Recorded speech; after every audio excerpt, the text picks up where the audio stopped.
Picture this. You've booked a dream Mediterranean cruise. Greek islands, Istanbul, the whole vibe. You've paid, you've packed, and then, days before you sail, one entire country tells your ship, "Not you, turn around."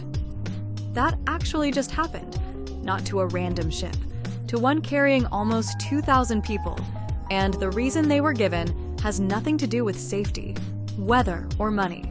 It's about who is on the guest list. Let's get into it. So here's the players. Atlantis Events.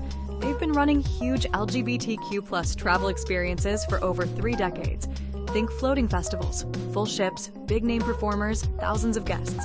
This year's trip, a 10-day cruise from Athens to Venice on Virgin Voyages ship, the Scarlet Lady. Launched July 5th, 2026. The itinerary was stacked: Greek Isles, Croatia, and 2 stops in Turkey, the resort town of Kusadasi, and the big one, Istanbul. Nothing unusual here.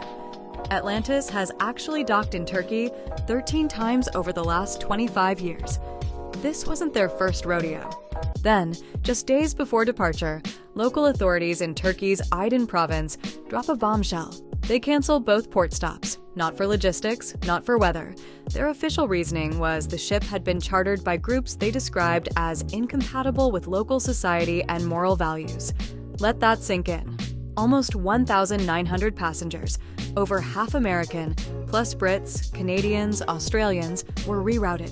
Kusadasi and Istanbul were removed from the itinerary. Instead, the ship stops in Cairo, Egypt, and Crete, Greece. Now, here's why this isn't just a scheduling hiccup. Atlantis' CEO, Rich Campbell, said this is the first time in the company's 36-year history they've been told you can't dock here because of who you are. He pointed out when this ship pulls into port, it doesn't look like anything special. No parade, no march, no political statement. Just tourists spending money, taking tours, going home. Turkey has banned Istanbul Pride marches since 2015, officially over public safety.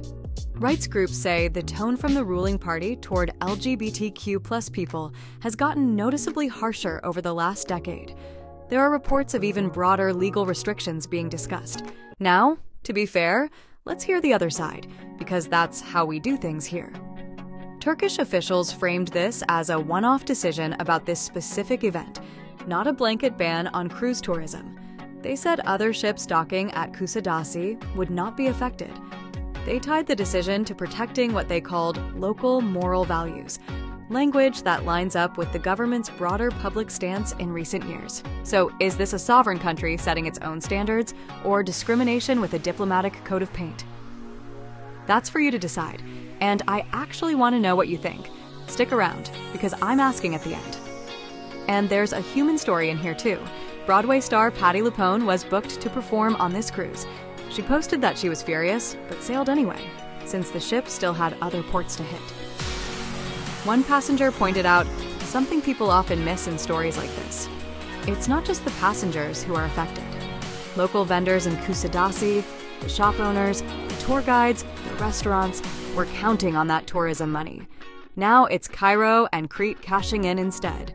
So, to wrap this up, a country turned away a legally operating cruise, full stop because of who was on the passenger list.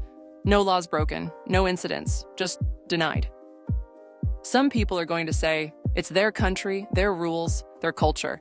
Others are going to say, this is exactly what discrimination looks like when a government does it instead of an individual. Here's my question for you. Should a country be allowed to turn away tourists based on group identity, even when nobody's breaking any laws? Drop your honest answer in the comments. I read every one of them. And if you want more stories like this broken down without the noise, you know what to do.